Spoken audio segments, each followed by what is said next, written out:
The world offers a large variety of roller coasters that can be ridden across the entire planet. This includes big and fast roller coasters and small and slow roller coasters as well, all of the which can be found throughout the entire world. However, there are few that are actually considered the greatest of all time. So which are these? Well, in this video, I'm going to explain my top 20 roller coasters that I've ridden and explain each one and what each one does. So without further ado, here's the start of the list. Starting off at number 20, we have Comet, a compact PTC wooden roller coaster located at Hershey Park, Pennsylvania. This roller coaster by far has some of the greatest floater airtime I've ever experienced. And we're talking about a wooden roller coaster here, not your average steel coaster. This is a wooden roller coaster that gives actually solid floater airtime. Comet actually has a bunch of turnarounds, and these turnarounds are actually fairly slow, and they give a little scenic lookout over the park.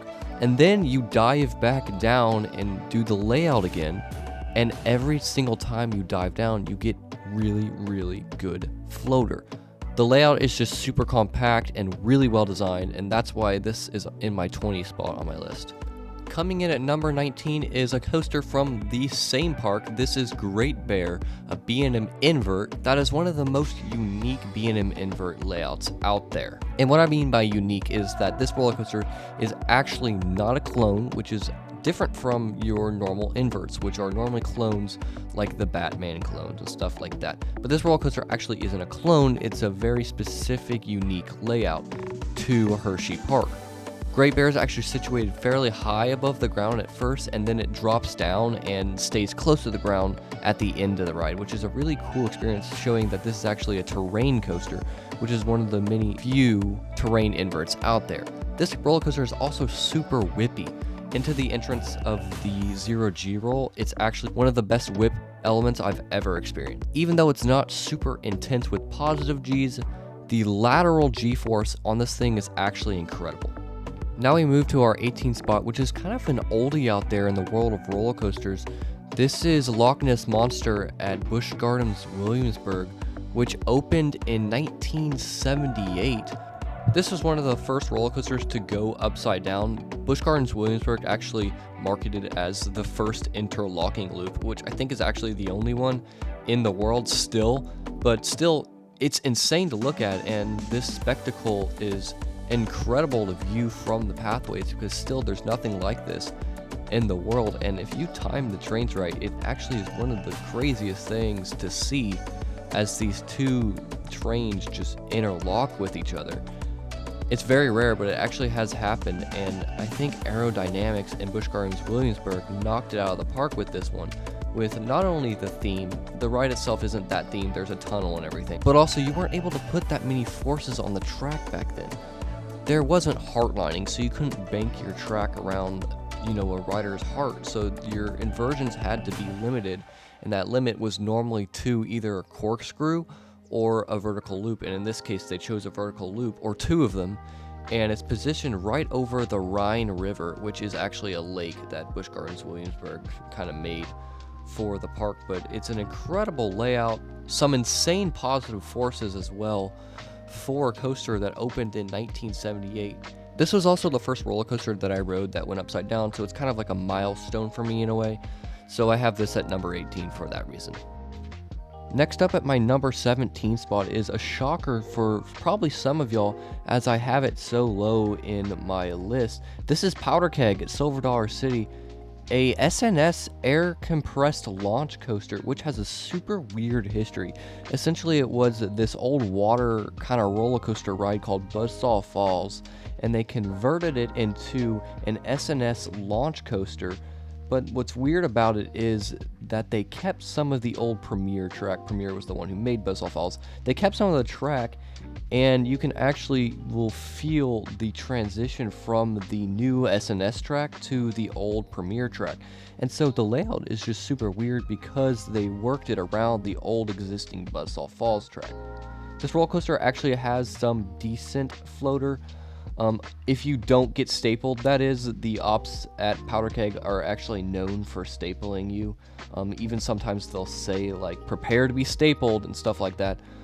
So yeah, if you don't get stapled, yeah, you'll get some decent floater, which I've actually only experienced one time. All the rest I've been stapled. So yeah, it's actually really hard to get airtime here, and that's one of the reasons I have this so low, is literally just because of the being stapled. And it's actually super painful. In fact, I've had a more painful ride on this than I have SkyRush, which is saying a lot because SkyRush hurts. But yeah, the layout is okay. Like I said, super weird. The launch is the most powerful launch I've ever been on, and that's why I have it in this list to begin with. It's something you'll never experience ever again, and just, it's insane. But the floater is a little lacking, and the rest of the layout is just kind of mid. So that's why I have it as my number 17. Now, the reason that I said PowderKeg was a shocker, because in my number 16 spot, I have Poltergeist, a premier launched roller coaster located at Six Flags Fiesta, Texas, which opened in May 1999, but just recently received a repaint and rebranding and even retheming of the ride, which is partially one of the reasons why I decided to put this above PowderKeg in my list. But another reason is that this layout is just super intense. The launch isn't anything crazy. They're using an LIM system here, which aren't the greatest launch systems. Not nearly as punchy as an air compressed launch system, but it does the job and it gets you up to speed. And you immediately enter the spaghetti bowl, and honestly, I don't even know what happens in there. There's just a mix of inversions, turns, super heavy positive forces, a lot of laterals, and just the most disorienting looking elements ever, all combined into this one little like spaghetti just bowl. And it looks amazing from the ground view because it's just all pure chaos, and that's exactly what the ride is. That's what Poltergeist is. It's pure chaos. So looking at this thing, it's incredible to see, and recently with the repaint, it's looking better than ever. And the ride, because of the forces, because of the laterals, it is that much better than PowderKeg. But also the theming is next level. The queue itself is one of the best queues I've ever waited in, and the station is probably the best station I've ever been in. It is incredible the amount of detail that Fiesta Texas put into this roller coaster, like they do all their other roller coasters. And it's just crazy to think that this is actually a roller coaster and not just like a haunted house. So yes, this is why I have it above PowderKeg. In my number 15 spot, I have Iron Shark. This is a Gerstlauer Eurofighter coaster located in Galveston Island on Pleasure Pier, which sits in the middle of one of the beaches on Galveston Island. So this is a pier coaster. This coaster has a 95-degree drop, which is normal for your Eurofighters out there. What makes this roller coaster so special is the fact that it is located on the pier in the middle of the Gulf of Mexico. And even the brake run, as you can see in some of these shots, is just kind of sitting above water, which is super terrifying when you're just sitting on that brake run. And it's really cool because it's not something a lot of coasters will feature around the world. The layout itself isn't anything too much. There's a couple inversions, there's a couple tight turns, just your normal average Gerstlauer Eurofighter things. But yeah, the setting is what separates this apart from other Eurofighters out there. And plus, I haven't been on that many, so this is why this is at number 15. Speaking of great settings, we now have Wildfire at Silver Dollar City sitting at my 14th spot. And this roller coaster has the best setting for a roller coaster out there. The one that would actually top it would be Wildfire at Colmartin, which is, in the zoo. But this one is in Silver Dollar City, which is in the middle of the Ozark Mountains. And at the top of the lift hill, you actually get this really, really good view of just the Ozark Mountains. And it's incredible to see. The ride itself isn't anything crazy. You have an Immelman, you have a vertical loop, you have a Cobra Roll, and then a corkscrew, and then a final helix. And of course, you can't miss the drop. The drop is not anything crazy, except for the fact that it has one of the tightest crests ever. So you get some really good floater in the back row if you're sitting there. And it's one of the better drops in the park, I would say. And this park has actually a really good drops that includes Outlaw Run and Time Traveler. And this one's up there. So yeah, one of the better drops, I would say, on these types of coasters. And that's why I have it so high. Similar to Wildfire, we have Superman Krypton coaster located at Fiesta, Texas, which is in my number 13 spot. And this coaster is great because it's situated on top of a quarry wall, and as you might know, that quarry wall surrounds all of Fiesta, Texas, which not only adds a great setting, but it also adds intensity and clever designing on B&M's part. So this coaster is super intense, and it has a lot of whippy elements. This includes the 0G roll, the 2 corkscrews, and even the Cobra roll is a little more whippy and more intense than Wildfire's Cobra roll. And also, there's a really weird part on here where there's a mid-course brake run, but you fly through the mid-course brake run, and you take a sharp right turn, and it gives some of the craziest, I like to call it yank, because if you're in the back row, you just get yanked across this. And that's probably what separates this coaster from Wildfire, is that it's just more intense and it's more whippy. The number 12 spot is where we start to hit some of the better roller coasters on the list, and at this number 12 I have Fahrenheit at Hershey Park, which is a really great ride, just a whole package. This was designed by Intamin, and it has a vertical lift hill and a beyond vertical drop, just like Iron Shark, but it does everything better. This includes inversions, whippiness, speed, even hang time. This ride has some crazy hang time to it, especially on the first inversion. And it's incredible to watch through. Also, this roller coaster has a great color scheme. That's something you'll notice at Hershey Park, is they do a great job with colors. And yeah, this roller coaster is just a complete package. There are a couple airtime moments, nothing crazy. It's not based around airtime, but there is one final airtime pop before the brake run, which is honestly decent. It is Intamin, so they always do a good job. The one thing I will say about this ride is I do think it's a little overrated. It really doesn't do a whole lot. Yes, it does have a really great layout, but it doesn't really live up to the hype that I was aware of it when I wrote it. So that's just one thing to keep in mind if you do ride this thing. It's not all the talk. It's just a really good roller coaster and it's a complete package, but it's not the craziest thing in the world. In the number 11 spot, we have the first RMC on the list. This is New Texas Giant, the first ever RMC to be made, and this is a great roller coaster located at Six Flags Over Texas near Dallas, and it's just a really good roller coaster. Obviously, this was RMC's first roller coaster, so they have some kinks to work out, but the airtime is great, the drop is good, everything just hits on this ride.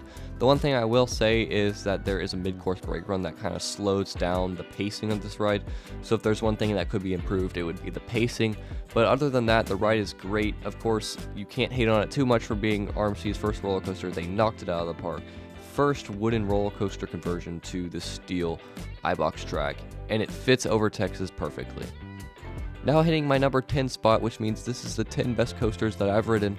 We have Verbolten at Busch Gardens Williamsburg, which is a launch coaster that has one of the most surprising elements ever, and that surprised me the most when I wrote it first. This is, skip ahead if you don't want spoilers, a drop track. This drop track actually scared me when I first wrote it, and I was not aware of it. And at first, I didn't really know what was happening because I wasn't a roller coaster enthusiast. But essentially what happens is the track drops out underneath you with the train attached to it, and you drop probably, I would say about 30 feet. I don't really know how much it is, but you drop, and then right off the bat, you launch again and hit a trim brake in a tower. But the whole drop track sequence is really cool. They have the theme as you're entering this dark forest, and the whole deal is really cool to see and experience for yourself. You really just have to experience it for yourself to see what I'm talking about. The rest of the layout is kind of mid. It tries to follow the old layout of an existing ride, which was called Big Bad Wolf, which was a suspended swinging coaster. They removed it and put this in its place, and the part that the layout follows is very just downer. It's nothing crazy. The crazy part is the drop track, and that's what separates this ride from a lot of the other rides. So that's why I have this at my number 10. The number 9 spot is actually one of the greatest coasters to ride over and over and over again. It's a great marathon coaster if you ever want to do that. And that is Tenensee Tornado at Dollywood.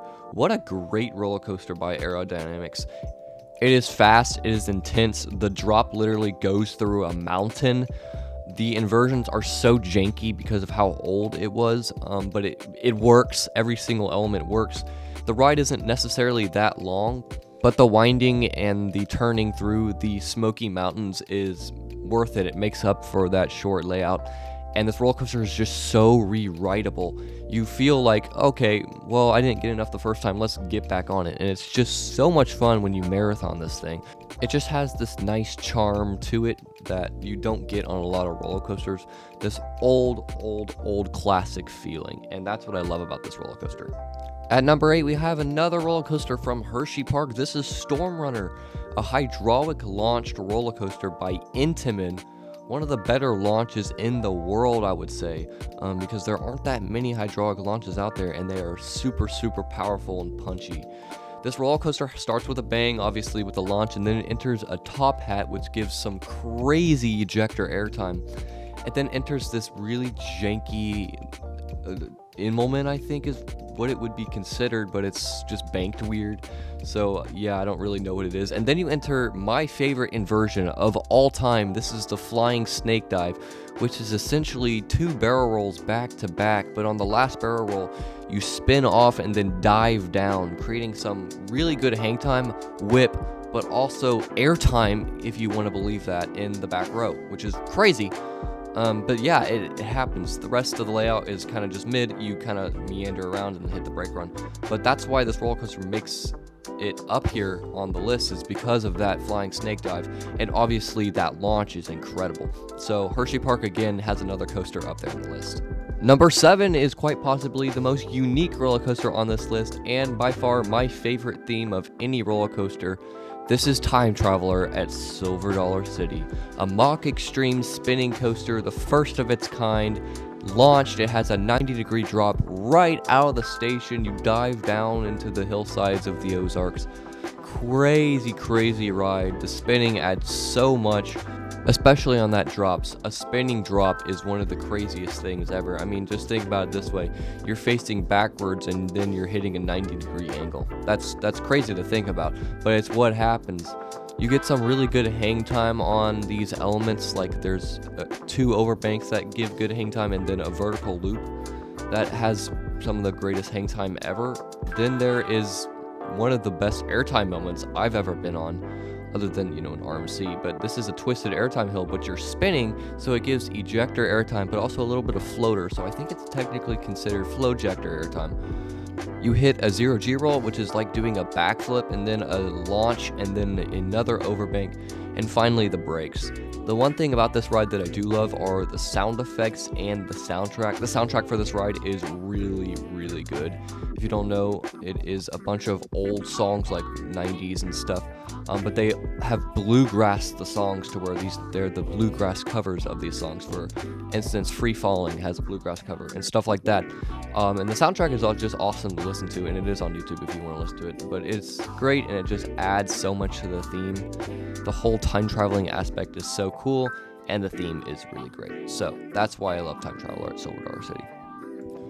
Number 6 is one of those rides that is so beautiful just to watch off-ride. The way it traverses its layout is incredible to watch, and that roller coaster is Candymonium at Hershey Park. Again, you're starting to see a trend here with all the Hershey Park roller coasters. They have such a good lineup, and they do not disappoint with Candymonium, which is a B&M hypercoaster that is 210 foot tall, and it also has a over 200 foot drop. So we're not in a, puzzle situation here like we do with some of the Gigas and the predicament that they serve. But yes, this roller coaster, I've said this a lot in this video, but honestly, I really do believe that this roller coaster has the best floater of all time. And the reason for that is the way that B&M shapes their camelback hills and the speed that this coaster takes them. It's able to give just the right amount of floater airtime before it comes ejector, and it feels like you're flying. It is so hecking cool the way this roller coaster feels. It's so graceful, it's so fast. The whole thing, there's not one dull moment in this layout. There is one point where there's a trim on one of the hills, which is kind of like a meh moment, but other than that, the ride is literally perfect, and this is why I love B&M, because they're able to create a layout like this that is almost perfect in a way. And so that's why this is number 6. Now I've made it to the top 5, which means this is the top 5 roller coasters that I've ridden in my life. And at number 5, we have Thunderhead at Dollywood, a GCI wooden roller coaster, one of the greatest in the world. And this roller coaster, it's just, there's no other way to describe it than just having pure fun. The laterals, the forces, everything is not too much, but it's just enough where I think I could ride this thing over and over and over again and not get tired of it. It's one of those where it's just so re-rideable. It is brilliant designed with the terrain that Dollywood has. It's kind of hard to work roller coasters around it, but of course Thunderhead does, and so GCI did an excellent job with that. And just the whole layout is so fun. It's also a long layout, so it delivers quite a ride when it comes to talking about time.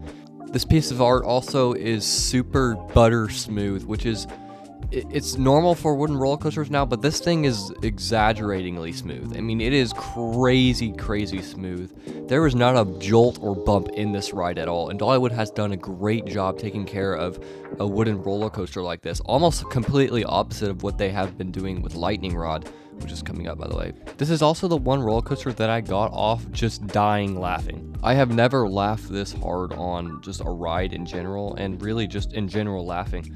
I mean, I was just dying laughing because of how fun this thing was. I mean, it was just that pure fun that I was getting, and it was just so great. Because of the terrain, because of the smoothness, because of just the great layout design, this roller coaster is placed at my number 5 spot. At number 4, we have my home park favorite roller coaster. This is at Six Flags Fiesta Texas, and yes, this is Iron Rattler, an RMC hybrid coaster. And what's great about this roller coaster is, again, that it uses that quarry wall that Fiesta Texas offers. The drop drops off of the quarry wall, and then after doing some other elements, you go on top of the quarry wall, do some slower paced elements, and then do a big final finale and just leap off this wall and then go through the quarry wall and like this tunnel, and then finally pop up back into your brakes. And the whole ride is just, it's spectacular. It's butter smooth. The elements hit, they're whippy, they're forceful. The airtime is great for the little airtime that there is, but it's still powerful RMC airtime. And the dive off of the quarry wall is just a great feeling. I mean, it feels like a second drop of the ride, and then you bank left into that hole, and you're just like, this is insane. This actually exists. So yes, this is why I have this so high. The one reason why I don't have it higher is probably because of when you're on top of the quarry wall, it is a little slower paced there, just because you've lost all your speed. You do pick it back up again, but this is the one reason I don't have it any higher. Remember when I said to keep an eye out for Lightning Rod? Well, here it is. At my number 3 spot, we have Lightning Rod at Dollywood. And this coaster is in a predicament, I will say. This roller coaster is probably not going to stay at my number 3 spot for a while. And that is because Dollywood announced last year that they are going to be ripping off the launch of this roller coaster. And that's what was insane about this roller coaster, is that it was the first wooden roller coaster to have a launch.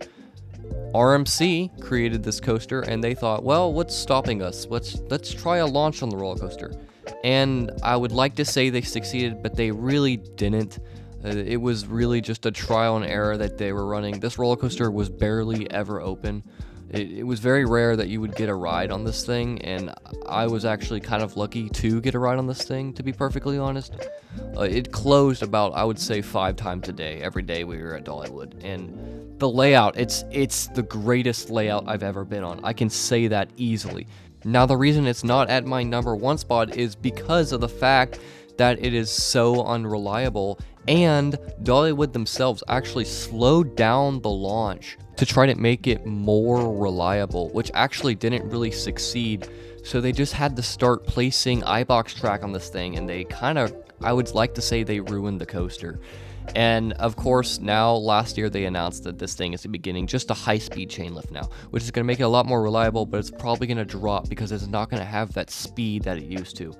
And when I talk about this layout like it's the best layout in the world, I mean, come on. It had a launch. It had airtime galore. I mean, 2 wave turns, one of which reminded you of Iron Gwazi's wave turn, which I haven't ridden, though. There are some really, really weird-shaped airtime hills, like outer banked airtime hills.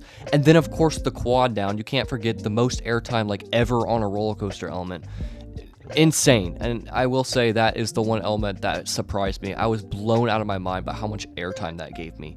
Still the greatest element I've ever ridden, but I just wish I could have done it more because I only got 3 rides on this thing for the 2 days that we were at Dollywood. So I just wish Dollywood could have had this thing more reliable.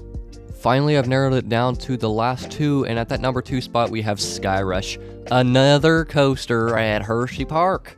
Yes, ladies and gentlemen, we have the all-painful SkyRush. And when I say painful, if you don't know, the restraints are actually one of the worst restraint systems I'm ever pulled down upon my lap. It hurts like Dickens. It is really, really bad.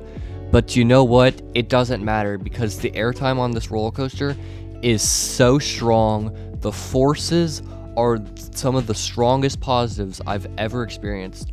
This roller coaster is out of this world good, and that's why I have it at number 2, is because it doesn't matter about the pain, it matters about the layout, and this layout kicks. It is great. This is easily the most intense roller coaster I've ever ridden, and I love it so much. Yes, it's painful, but I love it, and I wouldn't trade the world for it. That brings us to the number 1 spot, which of course is Wildcat's Revenge at Hershey. Oh, it's the same park. Yeah, Hershey Park has the greatest lineup of all time. I'm sorry, you can't debate me on that. If you want to talk next level roller coasters, we need to talk about Wildcat's Revenge, because just the start of this ride, you get airtime. I mean, who would have thought that the section before a lift hill gives some of the most laughable elements ever? I mean, I was actually laughing before I hit the lift hill when I experienced this, and I keep in mind I rode this one time. I only was able to ride this one time. Oh my word, this roller coaster, it didn't die down, it didn't stop, it kept going. One element that actually surprised me was the double down, which it didn't have as much airtime as Lightning Rod's quad down, but it did have laterals to it, which was insane because I was not expecting that. But it threw you up, gave you airtime, and then wrenched you to the side, which was insane. And so this roller coaster, it is the full package. There is nothing about this roller coaster that is bad. The pacing is excellent, and when you hit the brake run, you just want to just like die laughing because of how much fun you just had. I would like to end the video there, but I can't. And a lot of you know why I can't. That's because there's a roller coaster missing on this list. That roller coaster is Outlaw Run. Outlaw Run is my favorite roller coaster of all time. Wait, but why isn't it in your number 1 spot, Jake? Like, what's going on with you? That's because it's at my number 0 spot. Number 0 for me means I cannot rank this coaster because it was the roller coaster that taught me to become a roller coaster enthusiast. This is the roller coaster that made me enjoy roller coasters forever. Outlaw Run at Silver Dollar City, the first ever wooden roller coaster to go upside down 3 times. This roller coaster is the GOAT. It is fast. The drop is like none other. You drop into pitch blackness at night. The 153 outside bank turn is my second favorite inversion, the most whippy inversion I will say I've ever ridden, and the double barrel roll ending is the greatest ending. So that's my list. Do you agree? Do you hate it? I want to hear your comments below, see what you think. I do appreciate you guys watching this long video. I really, really hope you all enjoyed, and I will catch you in the next video. Remember, keep on coastering.